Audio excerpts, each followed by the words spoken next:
Before IMG, I was a civil engineer. Accountant.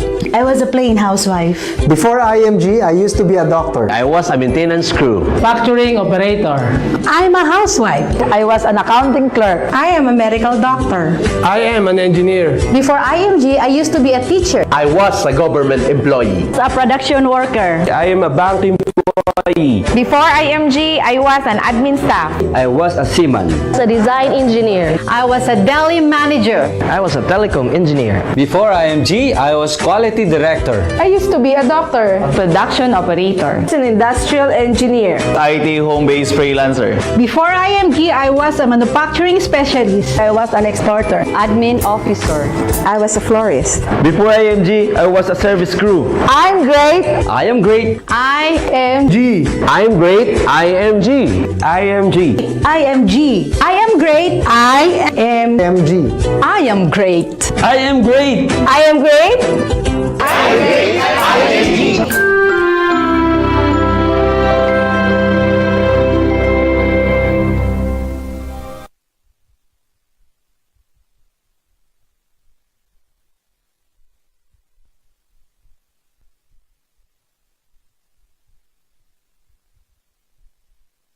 Protect yourself and your family and be certain with your future with Fidelity Life. It has been a long time dedicated partner of IMG that provides life insurance benefit exclusively to its members to meet the risk protection needs. In partnership with Everest Memorial Services, Fidelity Life is also providing its members with free access to 24/7 memorial concierge services. With the consent of the beneficiary, Fidelity Life shall apply the insurance benefit to cover the expenses for the memorial services of the deceased member.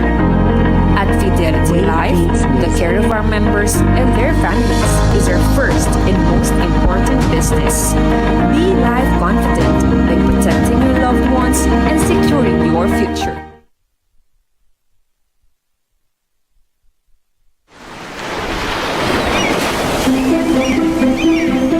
Someday, you will get older, slower, grayer, but also wiser, calmer, and freer than ever. At Kaiser, we help you prepare for those years ahead, so you can keep doing what you love with the people that matter the most.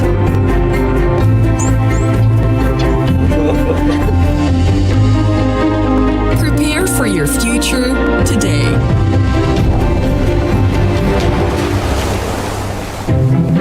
Kaiser International Health Group, the first name in healthcare.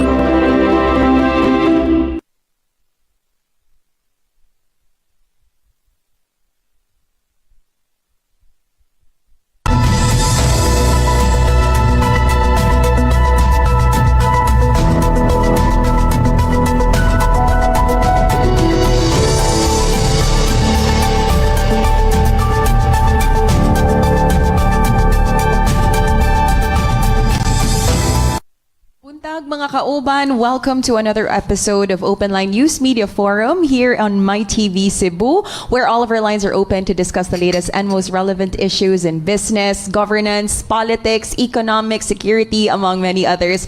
My name is Andrea Patania Matthew, and with me is my co-host and co-moderator, Mr. Eric Espina. Good morning, Sir Eric. How was your long weekend? Thank you, Andy. Og sakto gitong imugingon nga kuan gyud. It's really open to all dimensions of our society in our country. Muna, ang pirmi natong gibalik-balik din sa kuan sa open line is we're really open to all callers and open to all questions. Yeah, so hopefully refreshed ang tanan natong mga viewers, Sir Eric, no, after sa tong medyo taas-taas nga bakasyon gikan sa tong pagsaulog sa adlaw sa mga santos ug adlaw sa mga kalag. Daghan kayong salamat sa ato ang mga viewers nga padayong nagsuporta sa MyTV Cebu, and please do join us in this discussion. Later on, we will be introducing our panelists this Tuesday morning. Feel feel free to join the conversation by typing in your comments, questions, or suggestions in the comment section of our live streaming on Facebook and YouTube. And you can also catch us on our official website at mytv.ph. Pero sa di pa nato ipaila-ila itong mga panelists karong buntaga, as usual, but namong pasalamatan ang ato ang mga presenters sa Open Line News Media Forum. Daghan kaayong salamat to the International Marketing Group or IMG, the Total Financial Solutions, Manila Bankers Assurance, the Life and Non-Life Company, and the best way to show your love, Kaiser International Health Group Incorporated, Kaiser Medical Center, and the Reyes Optical. Ug sa atong venue partner karong Martes sa buntag, Waterfront Cebu City Hotel and Casino. All right, so Sir Eric, ato nang paila-ila atong mga guests this morning. Yes, this morning we invited 3 guests. Ang usa mo, apas na lang siguro, hopefully, no? We have to your left partner, unahon nato ang lady, the Cebu gubernatorial aspirant, Ms. Pamela Baricuatro. And to my right is former mayor, but running now for councilor in the North District of Cebu City. We have Ernesto Ernest Herrera II. Good morning to both our panelists, and thank you so much for gracing us with your time and your presence this Tuesday morning. Nindot gyud ni nga discussion karong buntag, Sir Eric, no? Kay we really have to give our viewers all the information that they need to make an informed choice and make an informed vote in this coming midterm election. So kini ang panahon nga atong maila-ila ang ato ang mga political aspirants nga buot magpapili sa umaabot nga election. We'll get to know them, their platforms, and their plans for their puhon future constituents dinhi sa Sugbo. So ato sigurong sugdon gikan sa dakbayan padung sa probinsya sa Sugbo. Magsugot ta ni Sir Ernest. May buntag, Sir Ernest. Unsa imong gikabisihan karon these past few days, Sir Ernest? Yeah, good morning, Ans, and good morning, Eric, and to all the viewers. Yeah, first and foremost, I would like to thank everyone and my TV for inviting me here this morning. And I've been lately. I've been going around, especially that I filed already my COC, and then starting to reach out to our leaders in the barangays, and then talk to relatives, friends. Different barangays of the North District of Cebu. So far, Sir Ernest, sa imong pagsuroy-suroy, unsa man nga mga barangays, especially in the North District, ang for you angay tutukan in terms of addressing mga immediate concerns, and what are these concerns? Well, I've been already to the 46 barangays all over the North District of Cebu, and ubay-ubay, no, ang atong tutukan. And even though that we've been carrying different platforms or programs, like me, I've been supporting the sectors for PWDs, and of course I've been with the anti-drug campaign since way back 1990s when I was not in politics yet. Way back 2012 when I was invited by Mayor Mike Rama to be part of Cebu City government from Manila. After my mayorship Manggudans, I was part of Senator Mig Zubiri's team in Manila. So 2007 till 2013, I was in the organic in Manila for Senator Migs, being the head for political affairs for the whole Visayas, and eventually being the head of the political organization of Senator Migs afterwards. And then when he lost 2013, the timing sad na my wife got pregnant, so we came back here in Cebu. So kaning pagtutok as what I've mentioned sa different barangays na among gibisitan, just laging lahog last night, no, atong padakan pa, no, dugang programa sa atong mga sektor sa PWD, even na may bagong gitawag sa doon na kaning sa women sector, kaning not the single women, kaning mga Single mothers? single mothers. Yeah. Unya, I want to also just like I mentioned in Lahog last night. I want to ako ipaibalo sa mga barangays the day-to-day activities of the city government, transparency, kailan na to mapaibaw sa atong mga Cebuanon unsa jud paglihok, unsa gyud panghimo sa city government. For the past 2 years as a special assistant for Mayor Mike's office, and naay mga specific na mga responsibilities gihatag sa kuha, kanang daghan tang nakita, and then ang kanindot kitagaan ta og responsibility na kita say mo lihok, and then naasa tay nakita na dapat we should kanang usbon sa dato, so this coming election is very interesting. And for myself, para murabag na inganyo ko ug maayo, because I want to kanang whatever I miss before being a mayor before and being a political officer in the Senate, ganahan ako i-correct, and moving forward ako ibalik sa Cebuanon ato mga kaigsuuna din and be the best of it, unya usa ka tingog dia sa konseho. Kanang mo yung kag unsa atong nakita ubay-ubay siya ans, the program for the anti-drug campaign we should do, and we should have our own rehab center in Cebu, and then I've been already coordinating with some international organization para ma-improve sa atong rehabilitation aspect. In relation to sa atong mga lain-lain na project for Cebu, nakita sa nato na daghan sa kayo i-upgrade nato in relation to the sequence kanang pamaagyan na dapat ma-shorten para mapaspas nato ug implement. When Mayor Mike told me to kanang let's help lessen the traffic unya Bungkagang Island, I did it right away, and nganong atong mapawaton pagpila ka adlaw, and that's what I want to sa Cebuano or sa ipadayon diya sa council na lihok din ta, so hopefully this time we'll be there. As former mayor of Calape, Sir Ernest, what were the best practices that you'd like to bring here to Cebu, and how would you transform them into this new role in legislation from chief executive post nga karon pinaagi na sa mga balaod nun?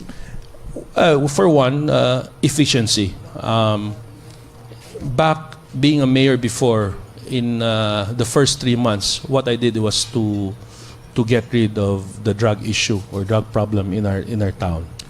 Here in Cebu, when the time comes na naatas konseho, ato dayon i-tanawon dayon nato ang mga baludon, mga local ordinance in relation to that, and see to it gyud na makuan sa nato ato mga kanang gipang filean nato, ma-fast track nato, and then in relation to rehabs, daghan kitang sa matag barangay na igipang lista ang atong mga kapulisan o PIDEA, daghang kitang mga tabangonon, and I think with additional programs, especially together with the SWD, which I did, I sat down with Secretary Gatchalian to ask for additional programs, and he gave me worth 1,000 recipients na kanang SLP. So para gyud makatabang tagbarog, mabalik sila sa komunidad, and then ma-focus sila sa family and with the community. Diha dapita na aspect akong ganahan ma-bring up, mada sa konseho. And then in relation to sa PWD, I already mentioned it to the group, na kinsa ito'y needed, no, kanang for the cards. Let's not wait. Let's see tanaw na tong local ordinance kay naamo specific dia gibutang na kanus ara matagaan. Pero there's some kids he's just recently born. Dapat tamang kanlan ihatag ang needed ang maong card, but not necessarily the financial aspect, no. I'm very with it because for one, my dad was a polio victim. Secondly, my second daughter is special also, so it's very close to my heart. So, if you were given the chance to win in the upcoming elections, Sir Ernest, what would be perhaps the first 3 ordinances that you'd like to draft for the city of Cebu? Well, I'll focus sa kanang atong peace and order for one in relation to the drug issue nato. Second is sa atong PW sector and the senior citizen side also. No, they've been very close to me. I've been working with them for the past 11 years, even though I'm not elected, but they're very close to my heart. And kanang wa matipili, tabang ta, no call beyond colors, no. And then I would like to help the executive also. No, there are a lot of projects I've seen. I've crossed path in the executive na dapat na ma-implementar, and I think di ata makatabang sad, no, being a mayor before, no, matabangan na to si Mayor Mike. Last question for me, Sir Ernest. Would you say that this upcoming elections is a pretty challenging one, considering na daghan kaayo ang nanagan isip konsehal for Cebu City, and especially for Cebuanos, no, mangita mo gyud na sila og kanang mga familiar surnames nga incumbent nga kadaghan na napili isip leader? Well, a lot of people, even earlier, having coffee earlier, mura giingon to Battle Royale kuning Cebu City next year. It's kuani siya kanang daghang king options ang Cebuanos this coming 2025. There are new faces, there are comebacking faces, no. Ang importante ang makatabang sa ato ang syudad, no, not for personal gains. And then siguro kaning pagsuot politika and kanang it's all about timing. Giingnan bitaw ko nang wa maka kuan pag 2022 ngano karon man. So muna kung maybe it's the calling and the timing, no. And I believe that kanang mas nindot and karon, even though there are a lot of faces, but the chances are very big. Dako atong chances, and then atong experience, no, on the table siguro can justify why we should be there. Yeah, partner, pangutano na ko kay mao man yung mga advocacies ni kuan ni Mayor Ernest Herrera II, kaning peace and order, PWD ug senior citizen. When it comes to drugs, kay this is very close to the late Senator Ernesto Herrera's heart also, as well as yours.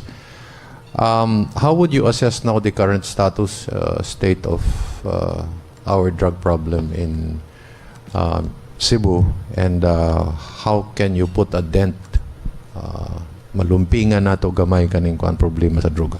Well, I can say, Eric, no, that because of the active involvement of our stakeholders, mean to say our barangay officials, we've been working closely. Being a CADAC chair for the past 2 years, I can say that na-minimize na tong problema.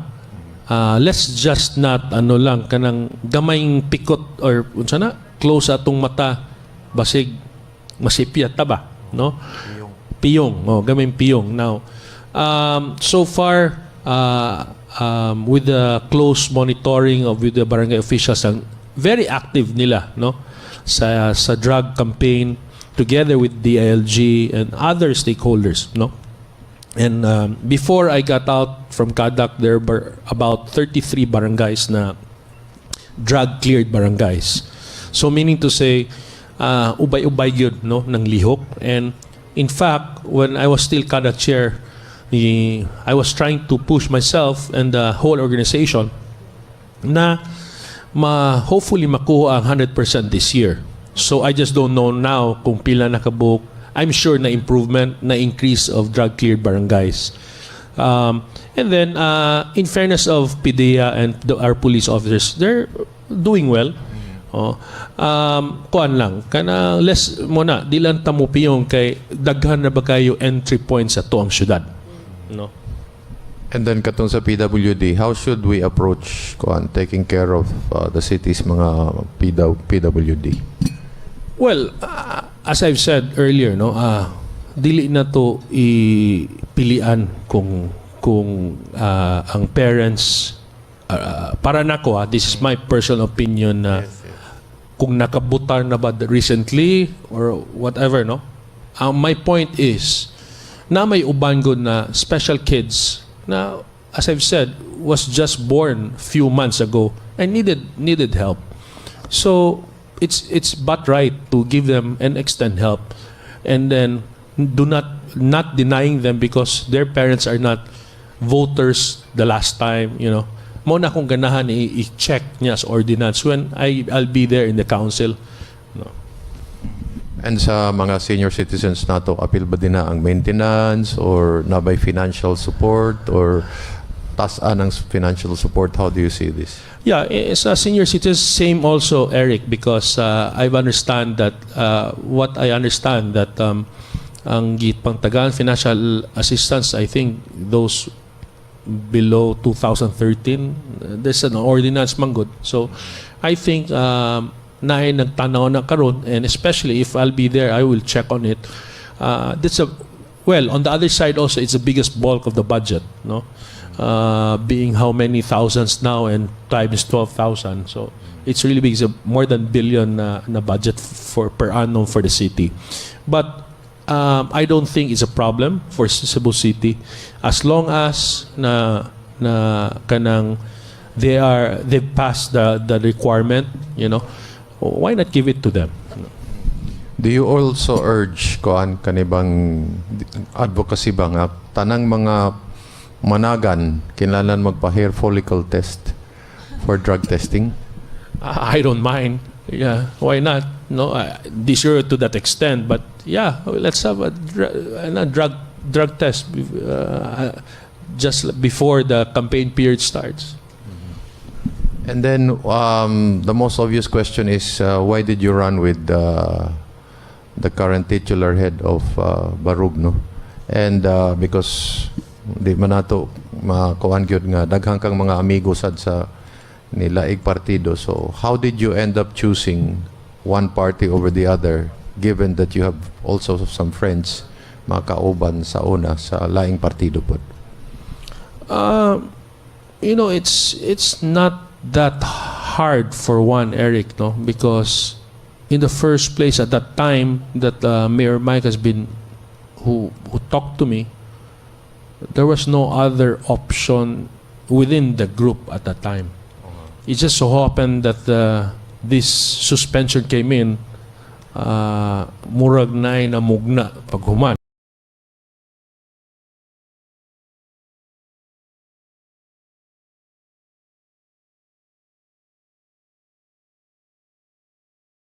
No?